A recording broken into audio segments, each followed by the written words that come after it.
এখানে পাওয়ার টিলারে সবকিছুতে ব্যবহার করা যাবে কম তেলে, কম দাম দিয়ে চলবে। আর আমেরিকা বলছে না আমার থেকে কিনতে হবে। রাশিয়া এবং ইউক্রেনের যে যুদ্ধ, রাশিয়াকে দমন করার জন্য এই কৌশল, ইউক্রেনকে সাহায্য। আমাদের দেশটা কি মোদি চালায় না ট্রাম্প চালায়? আমাদের দেশে যুদ্ধ পাকিস্তানের সঙ্গে, সেই যুদ্ধ থামিয়ে দিল ট্রাম্প। যুদ্ধ লাগানো, যুদ্ধ থামানো ট্রাম্পের উপর, আমেরিকার উপর। আমার দেশে সামগ্রী বিক্রি করার জন্য সে ট্যাক্স বাড়িয়ে দিল 50%।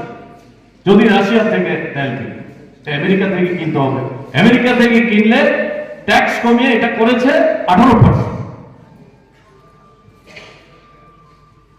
বাড়িয়ে 18% করেছে। 18% কেন?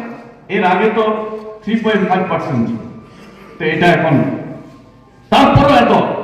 আর আমাদের পাশের রাষ্ট্র বাংলাদেশেও কোন ট্যাক্স ছাড়াই সে দেশের জিনিস বিক্রি করতে পারে। কোথায় নিয়ে যাচ্ছে?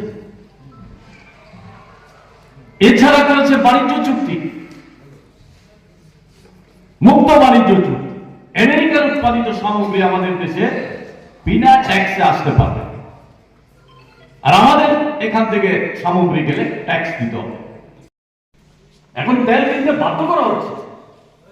ভারত সরকার মুখে বলছে না, কিন্তু আজকের পত্রিকায় দেখবে আমেরিকার বিদেশ সচিব বলেছে স্পষ্ট ভাষা,